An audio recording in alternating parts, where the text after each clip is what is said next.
మేమే చేసామంతా అని చెప్పుకుంటున్నారు. అవునండి. వికే గారు, ముందుగా మీకు ప్యానెల్ ఉన్నటువంటి పీసెట్ బాబ్జీ గారికి, పూర్తి తిరుపతిరావు గారికి, ఏబిఎన్ ప్రేక్షకులందరికీ కూడా శుభ సాయంత్రం.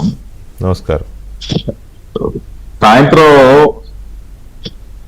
వైఎస్ఆర్ కాంగ్రెస్ పార్టీ ట్వీట్లు కానీ పొద్దున్న నుంచి వారు చేస్తున్నటువంటి హడావుడి కానీ చూసిన తర్వాత ఇప్పుడు మీరు ప్లే చేసి వినిపించినటువంటి ఆ వీడియోస్ ఏవైతే ఉన్నాయో, గతంలో జగన్మోహన్ రెడ్డి ఏం మాట్లాడాడు, ఇవాళ ఊసరు వెళ్ళి కూడా సిగ్గుపడే విధంగా, ఊసరు వెళ్ళి కూడా సిగ్గుపడుతుంది జగన్మోహన్. నాకు అంతకంటే వేరే పేరు తెలియలేదండి, అందుకే అది పెట్టాను.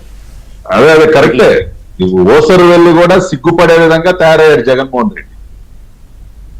ఆ రకంగా గతంలో మాట్లాడిన మాటలకి ఇప్పుడు అతను మాట్లాడుతున్న దానికి ఎన్ని రంగులు మార్చి రకరకాలుగా ప్రజల్ని మళ్ళీ మోసం చేసే ప్రయత్నం చేస్తా ఉన్నాడు.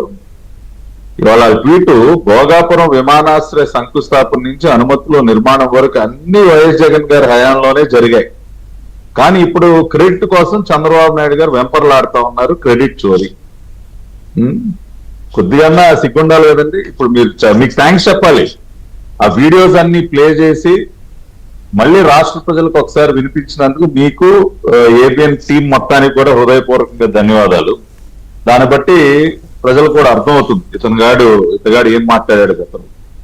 ఒకసారి వాస్తవాలు చూస్తే వికే గారు, భోగాపురం ఎయిర్పోర్ట్ యొక్క ఆలోచనని మొట్టమొదటిసారి చంద్రబాబు నాయుడు గారు 2014 ఎన్నికల్లో విజయం సాధించిన తర్వాత ఆయన దాన్ని బయటపెట్టడం, 2014 డిసెంబర్ జనవరి మాసంలో ఆయన 2015 జనవరి ఆ టైంలో ఆయన ఉత్తరాంధ్ర ప్రాంతానికి వెళ్ళినప్పుడు అక్కడ అఫీషియల్ గా అనౌన్స్ చేయటం, ఈ రకంగా ఉత్తరాంధ్ర జిల్లాలకి ఉపయోగపడే విధంగా ఇక్కడ ఒక అంతర్జాతీయ విమానాశ్రయ నిర్మాణానికి పూనుకుంటున్నాం, మేము దాన్ని అభివృద్ధి చేసి విశాఖపట్నం ఎయిర్పోర్ట్ అనేది కొంత అక్కడ స్పేస్ లిమిటేషన్స్ కానీ నేవీ బేస్ గా కూడా ఉంది కాబట్టి కొన్ని ఇబ్బందులు ఉన్నాయి, నైట్ ల్యాండింగ్ ఫెసిలిటీస్ వీటన్నిటికీ మనం ఒక కొత్త ఎయిర్పోర్ట్ అంతర్జాతీయ స్థాయిలో మనం నిర్మించుకుందామని ఆయన ఆ రోజున ప్రకటించడం, ఇవన్నీ కూడా రికార్డెడ్ ఫ్యాక్ట్స్.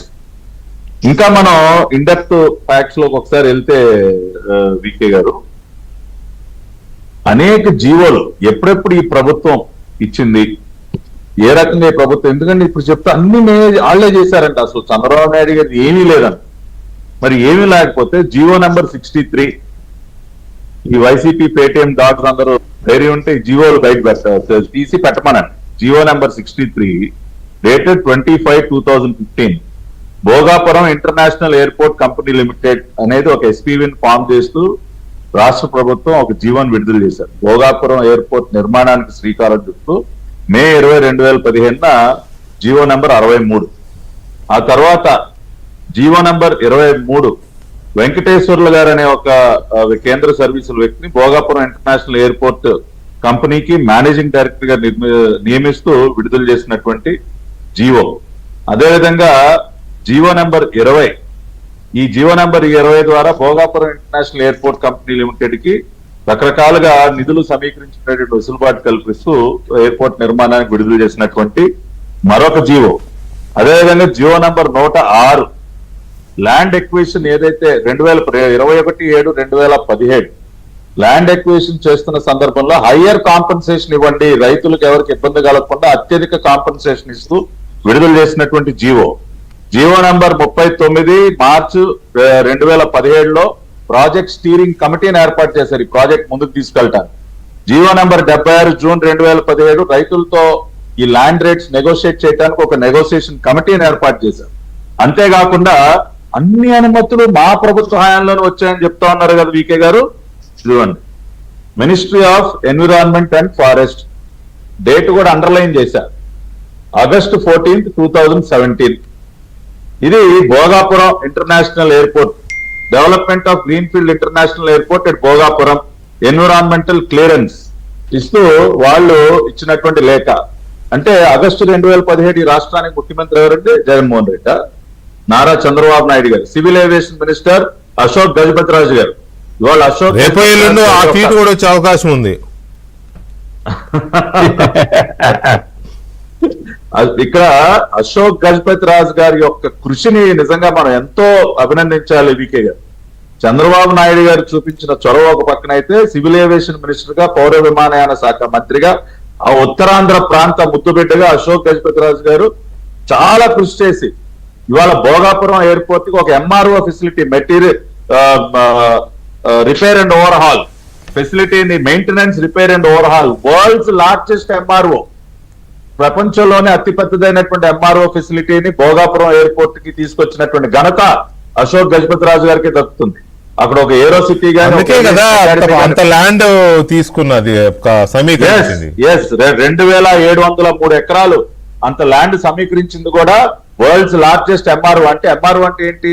ఇవాళ విమానాలకి రిపేర్, ఓవర్ హాల్, మెయింటెనెన్స్ చేసే ఫెసిలిటీస్ మన భారతదేశంలో ఉన్నాయి. పార్కింగ్, విమానాల సంఖ్య పెరుగుతా ఉంది. కాబట్టి ఇది అక్కడ ఏర్పాటు చేసినట్లయితే చాలా రకాలుగా అక్కడ ఉపాధి అవకాశాలు పెరుగుతాయని చెప్పి అశోక్ గజపతి రాజు గారికి ఇవాళ క్రెడిట్, దాన్ని తీసుకొచ్చినటువంటి క్రెడిట్. అంతేకాకుండా వికే గారు ఇవాళ పార్లమెంట్ లో ఆ రోజున పార్లమెంట్ సభ్యుడిగా ఉన్నటువంటి జీవీఎల్ నరసింహరావు, ఇదిగోండి, జగన్మోహన్ రెడ్డి ముఖ్యమంత్రిగా ఉన్నటువంటి సమయంలోనే 19th December 2022 ఆయన ఒక ప్రశ్న వేశారు. Can the ministry of civil aviation B pleased to state the dates on which site clearance and in principle clearance were given for the construction of Greenfield Airport at Bhogapuram. కేంద్ర ప్రభుత్వం ఎప్పుడు అనుమతి ఇచ్చింది, in principle clearance ఎప్పుడు ఇచ్చింది, site clearance ఎప్పుడు ఇచ్చింది అని ఆయన ఒక ప్రశ్న అడిగితే, the government of India granted site clearance to government of Andhra Pradesh in January 2016 for development of Bhogapuram Greenfield Airport.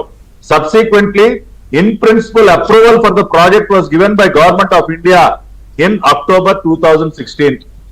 ఇదిగోండి, గవర్నమెంట్ ఆఫ్ ఇండియా ఎప్పుడు క్లియరెన్స్ ఇచ్చింది, సైట్ క్లియరెన్స్ ఇచ్చింది January 2016, నారా చంద్రబాబు నాయుడు గారు, అశోక్ గజపతి రాజు గారి యొక్క కృషి వల్ల. ఇన్ ప్రిన్సిపల్ అప్రూవల్ ఈ ప్రాజెక్ట్ కి ఇచ్చింది October 2016. అప్పుడు ముఖ్యమంత్రి జగన్మోహన్ రెడ్డి. ఎన్విరాన్మెంటల్ క్లియరెన్స్ తీసుకొచ్చింది మేము, సైట్ క్లియరెన్స్ తీసుకొచ్చింది మేము, in principle approval government of India నుంచి తీసుకొచ్చింది మేము, ల్యాండ్ ఎక్విజిషన్ సంబంధించినటువంటి అనేక జీవోలు విడుదల చేసింది మేము, హయ్యర్ కాంపెన్సేషన్ ఇస్తూ జీవోలు విడుదల చేసింది మేము, భోగాపురం ఇంటర్నేషనల్ ఎయిర్పోర్ట్ కంపెనీ ఒక ఎస్పీవిని ఫామ్ చేసింది మేము, దానికి అధికారులు నియమించింది మేము. చేసిందంతా మేమైతే ఇతను ఎవరని మాట్లాడటానికి? ఈయన గారు ఏం చేశాడు? రాగానే మొత్తం ప్రాజెక్ట్ ని ధ్వంసం చేసే ప్రయత్నం చేశాడు. 500 ఎకరాల భూమిని వెనక్కి లాక్కోలేదో జగన్మోహన్ రెడ్డి. ఇవాళ ఆ రోజున 2700 ఎకరాలలో మేము భోగాపురం ఇంటర్నేషనల్ ఎయిర్పోర్ట్ నిర్మాణానికి శ్రీకారం చుడితే, రాగానే 500 ఎకరాలు జిఎంఆర్ దగ్గర నుంచి బలవంతాన్ని వెనక్కి లాక్కుని, ఎంఆర్ఓ అక్కర్లేదు, ఏమీ అక్కర్లేదు, అదొద్దు ఇదొద్దు, ఈ 500 ఎకరాలు నేను వెనక్కి తీసుకుని నేను వ్యాపారం చేసుకుంటానని చెప్పి 500 ఎకరాలు బలవంతంగా వెనక్కి లాక్కున్నాడా లేదా? వాళ్ళు నెత్తినోరు బాదుకున్నారు. సార్, ఈ 500 ఎకరాలు maintenance, repair and over hall facility sir చాలా అవసరం సార్, మీరు అది అలా ఆ రకంగా ప్రాజెక్ట్ ని చెడగొట్టద్దు సార్ అంటే వినకుండా బలవంతంగా ప్రాజెక్ట్ మొత్తాన్ని కూడా ధ్వంసం చేసి, నాశనం చేసి, ఇవాళ అక్కడ ప్రజల దగ్గర నుంచి చీత్కారాలు ఎదురయ్యేసరికి, ప్రజలు అక్కడ తిరుగుబాటు చేసే పరిస్థితి వచ్చేసరికి ఎలక్షన్స్ ముందు మళ్ళీ ఒక డ్రామా ఆడి February 2019లోనే అన్ని అనుమతులు తీసుకొచ్చిన తర్వాత చంద్రబాబు నాయుడు గారు అన్ని క్లియరెన్స్లు తీసుకొచ్చిన తర్వాత శంకుస్థాపన చేశారు. సార్, ఇవాళ అన్ని మేము చేసి దాన్ని పట్టాలెక్కిస్తే ఈ ప్రాజెక్ట్ ని డీరైల్ చేసి దాన్ని ధ్వంసం చేసి మళ్ళీ ఎన్నికలకు ముందు ఒక దొంగనాటకు ఆడటానికి మళ్ళీ రెండోసారి శంకుస్థాపన చేసి ఇవాళ సిగ్గు లేకుండా ట్వీట్లు పెడతారా సార్? పట్టాభి గారు, ఈ రకమైన సంస్కృతిని లేకపోతే ఓకే నేను అందుకే మళ్ళీ చెప్తున్నా,